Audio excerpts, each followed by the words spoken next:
Bonjour à tous, heureux de vous retrouver ce matin pour Un mot pour aujourd'hui. On a commencé la semaine dernière plusieurs messages autour de ce passage des Écritures. Je vous cite que l'on trouve dans Jean chapitre 13 verset 7 où Jésus dira « Ce que je fais, tu ne le comprends pas maintenant, mais tu le comprendras bientôt ». Et nous voyons ensemble quelques événements, quelques personnages des Écritures qui vont se retrouver dans des situations où sur le moment on ne comprend pas ce que Jésus veut faire, on ne comprend pas où Jésus veut en venir, mais par la suite on va bien comprendre. On va comprendre que tout concourt au bien de ceux qui aiment Dieu. Alors je lis avec vous dans Jean chapitre 3 versets 1 à 6.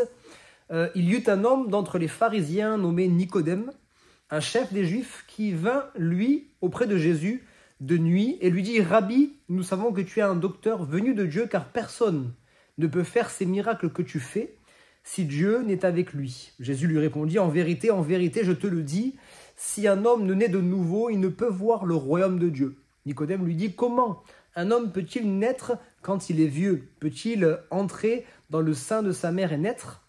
Jésus répondit « en vérité, je te le dis, si un homme ne naît d'eau et d'esprit, il ne peut entrer dans le royaume de Dieu. Ce qui est né de la chair est chair, ce qui est né de l'esprit est esprit. » Voici encore un homme qui ne va pas comprendre ce que Jésus veut dire, où Jésus va en venir. Il va s'approcher de Jésus, effectivement, comme il le dira.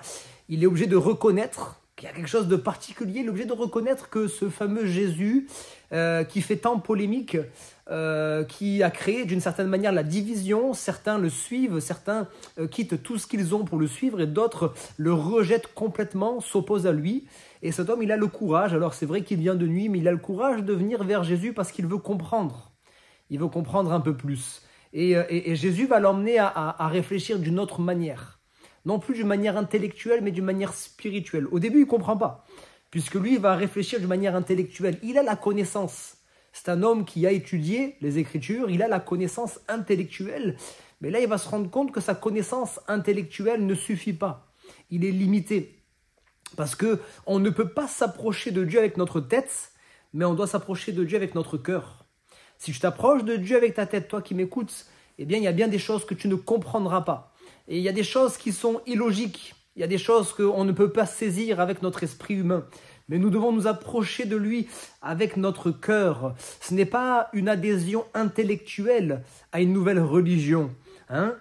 Nicodème peut-être s'attendait à ce que Jésus lui parle d'une nouvelle religion, une nouvelle manière de voir les choses, une nouvelle manière de comprendre les choses, quelque chose d'intellectuel. Mais lorsque nous devenons chrétiens, nous n'adhérons pas à une nouvelle religion, nous n'adhérons pas à quelque chose d'intellectuel, mais nous faisons une expérience spirituelle. Nicodème avait besoin de faire une expérience spirituelle et cette expérience s'appelle la nouvelle naissance. Qu'est-ce que c'est que la nouvelle naissance? Pour vivre la nouvelle naissance, il faut d'abord vivre une expérience, c'est celle de la mort à soi-même.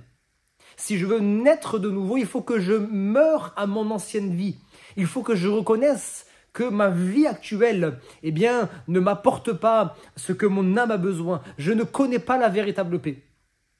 Je ne connais pas l'épanouissement intérieur. Je sais qu'il y a quelque chose qui me manque. Et ce qui me manque, c'est la paix qui nous est transmise, qui nous est communiquée au travers du salut.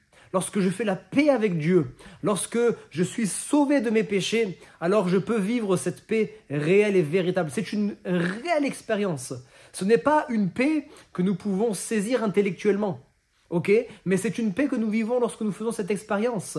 Nous renonçons à notre ancienne vie parce que nous reconnaissons que sans Dieu, nous sommes perdus. Nous reconnaissons que sans Dieu, notre vie sur cette terre n'a pas réellement de but. Nous sommes errants et nous reconnaissons que nous avons besoin de lui. Et lorsque je meurs à moi-même, alors je peux vivre une vie nouvelle. Et cette vie nouvelle, c'est ce qu'on appelle la nouvelle naissance. C'est l'Esprit de Dieu qui vient habiter en moi et qui me permet de vivre cette vie nouvelle. Mon regard sur le péché a changé. Ma relation avec Dieu a changé. Ma relation avec mon prochain a changé. Il y a bien des choses qui commencent à être transformées dans ma vie. C'est quelque chose de nouveau. Ce n'est pas une amélioration.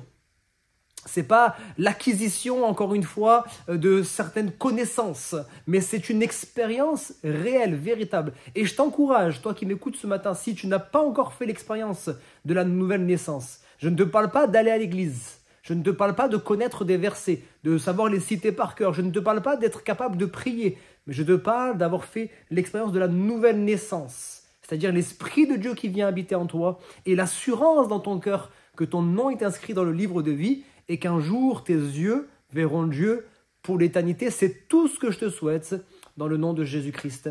Amen.